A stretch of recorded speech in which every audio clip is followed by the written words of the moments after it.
This is happiness, to be everything at once. Be unblinded, be unlearned, be unbridled and unburned.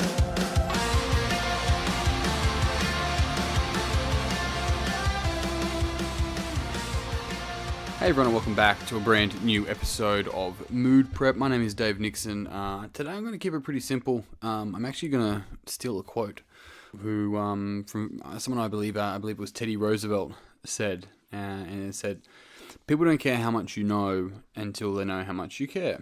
And I'm going to pull this part a little bit, but I actually want to keep today's one really simple. This message really simple, and my offer for you today is to go into all your interactions with this quote, this frame, this belief in mind of going with the person you're speaking to. How much are you actually caring? And I mean that like, of course you care or whatever, but I mean like really care.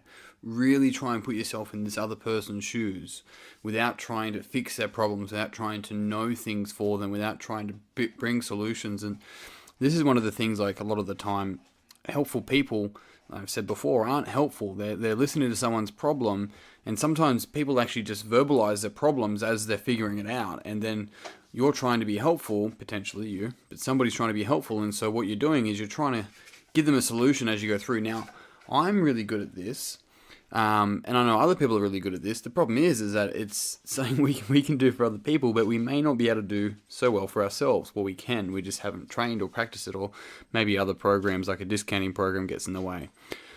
So one of the key things here is to really go into the interactions, and like I said, this is my offer for you, to see if you've got a voice in your head trying to find a solution for the person who's bringing forward their problem or whatever it is that they've got going on. And are you there with them, listening to them, understanding them, asking questions about it, helping them come to their own solution, or offering your thoughts, as in, would you like to hear my thoughts, rather than just giving them?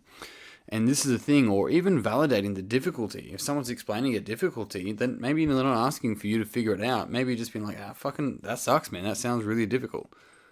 Like, the amount of times I've caught myself, and I'm sitting there and I'm like, I know what I know. Why don't you know? And then I'm like, how the fuck am I meant to know? And it's just like, maybe I don't know all the details. That's the other thing, is that a lot of the time we're providing a solution, and we've got a solution when they haven't finished giving us their problem space. And so they go, blah, blah, blah, blah, blah. And you just hold back your solution just that little bit. And they go, and you take that into consideration with this, and you're like, oh, fuck, that's massive. I don't know what to do in that circumstance, that problem space. Now I see the problem. Okay, before I had the solution, I actually wasn't listening because I was waiting for you to finish talking or take a breath so I can interject with how smart I am. They don't care because you haven't shown that you cared. And so that beautiful time of just being like validating the challenge, or being there with them, or simply being like, hey man, look, that sounds really challenging. If you got any questions, I'll be more than happy to answer them. If you got any questions or you want to talk it through with somebody, let me know. If you want, would you like my opinion, or are you happy you just want to vent?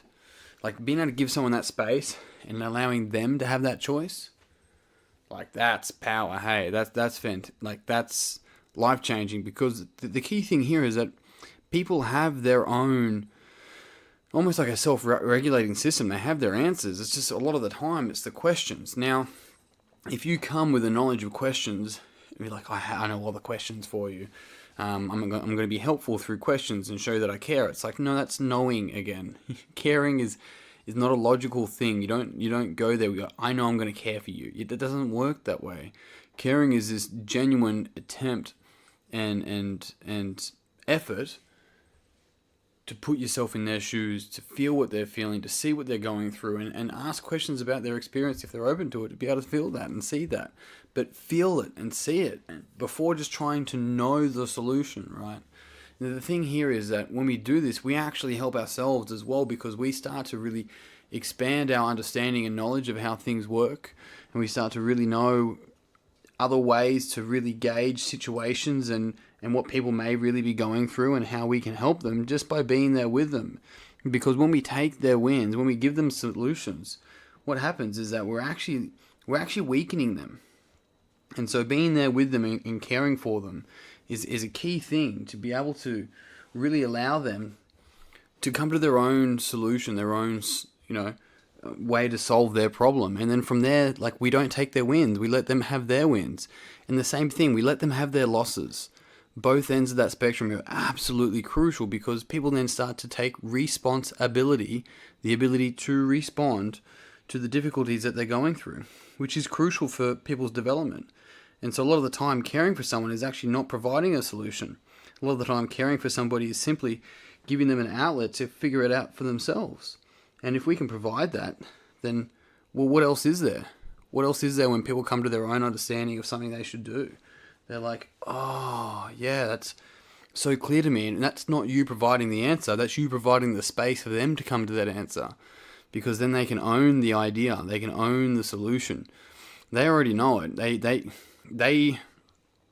If sometimes they won't be able to see the difficulties that they're going through, the blind spots to them. But the thing is that if they're blind spots to them, they're going to be blind spots to us. We can offer some insights or opinions or ideas, but the reality is that there's going to be stuff within that even you can't see. And that also feeds back into the difference of what is a really, really good coach.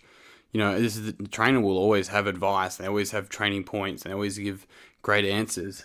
But the difference with the coach is that they're actually facilitating the client becoming, going through their change, not just consulting and advising. It's a big difference, and this is the same thing for the fitness industry, because the difference with the fitness industry is that we need to make sure that, there is trainers calling themselves coaches, and maybe I was one of them for a while. That's debatable, but I would say probably so. And what happens is that they're not actually facilitating change. They're not actually facilitating coaching. They're simply advising. And that's okay. Like, I will play a role within my coaching program where I advise and I coach. I do both. And it depends on what the client needs at the time. And so the thing about it, though, is that when I move into coaching mode, I'm in that sort of space of like, let me see if I need to be able to put myself in your shoes. So I'm going to ask questions to really understand the experience that's going on, the situation that's going on. But I'm also first going to check in if that's what you want me to do. Because if it's not what you want me to do, then I'm not going to do it. That's where I'll say to many people, I'm like, would you like to talk about it? Would you like to sit down and have it? Would you want to grab a coffee? And if they're like, yep, then that's validation of them. That's approval. That's going, yeah, I actually would like your help on this, your opinion on this, your pointers on this, or whatever it may be. But if it's not, then don't take it personal. Just let it be. The person, it's their problem. It's not your problem. And so that's why the most crucial thing about all of this is simply just being able to know, to show how much you care. And here's the thing, if you don't care, then don't pretend. It's an honest thing for yourself. It's like, well, if you don't care, then don't. And that's okay as well. It's okay not to care about someone's pettiness if that's what it is to you. Maybe it's important to focus on your own stuff. And here's the last thing I'll say is that maybe if you're so focused on everyone else's stuff, maybe there's something that you're avoiding. Maybe it's time to focus on your own stuff. And that care and the knowledge that you're giving to someone else, maybe it's time to give it to yourself. Just a bit of an input. And if you can hear a little crunch in the background, that's my little man eating some snacks off the ground. Anyway, team, I'm out. Thank you very much for tuning in. If you found this podcast beneficial, it would mean the world to me if you could pass it on to someone else that you think could also find it beneficial. If you haven't already, jump on Facebook, search Mood Prep Online and join the group there. Otherwise, that's it. I'm out. Until next time, peace and pizza, kick today in the dick, slay the dragon. I'll see you soon. To be everything at once, be unblinded, be unlearned, be unbridled and unburned.